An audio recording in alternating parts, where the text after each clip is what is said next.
Newell, come on up, it's your program, thank you. I was going to say that I don't live in Georgia, but I surely come down here quite often. This young lady asked me to give a talk on the railroad, so I did a little research today while I'm waiting.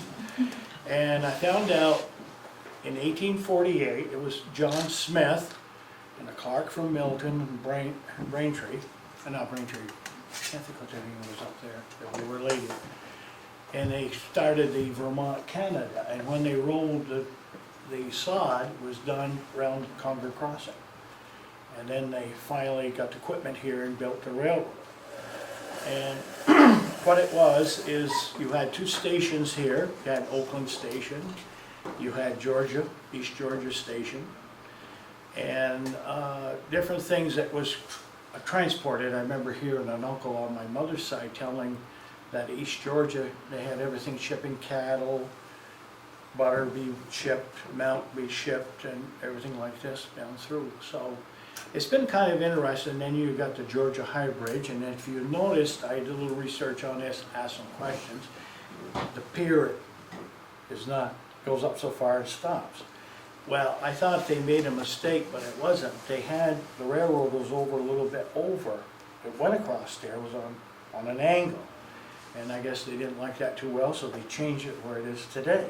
I heard the story.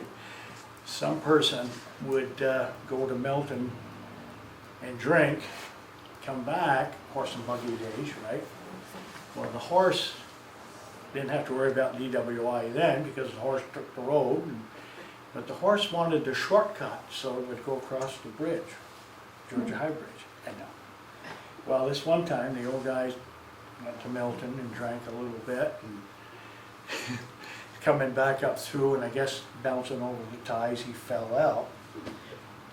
As the horse crossing the bridge, the train was coming. He had his horse and buggy coming back to him on the front of a locomotive. So that was one of the stories I heard. And then I was thinking, then used to have, what was it, at Oakland Station, they used to have a woman operator there. And that was on the south side of the tracks. It would be on this side here. They had that, and then like at East Georgia, I think it was in the mid-50s, they used to, 307 would stop, or 303 on the train number coming north with a picture of the 6039, and they used to stop and take off mail there years ago. But in a way, the railroad helped the community because of shipping milk, goods and stuff would come into Georgia. They would set it off and stuff like this. So that was some of the things. And then a little story about the Vermont, Canada. It was, they made agreement with the Vermont Central of a lease. And whoever didn't pay the lease, the other railroad would take it over. So these Vermont Central never paid their lease, so the Vermont, Canada took them over. And then it was Vermont Central, and I guess the story was told that they had a lawsuit overnight. They changed the name from Vermont Central to Central Vermont Railway. So that took care of that, I guess, at the time. But a lot of history here with the railroad and different things. And then heard my father tell about his uncle, who I was named after, told about a train wreck and happened right down here in the Georgia Hollow, missed orders, and two trains came together, freight trains came together, and I think it was one kid was riding, got killed. I think the crew did too, one of the engines got killed. So that happened in 1913. And then on Georgia High Bridge, they used to have only two piers, and as equipment got heavier, in 1925 they put the 5 piers in to hold up the engines.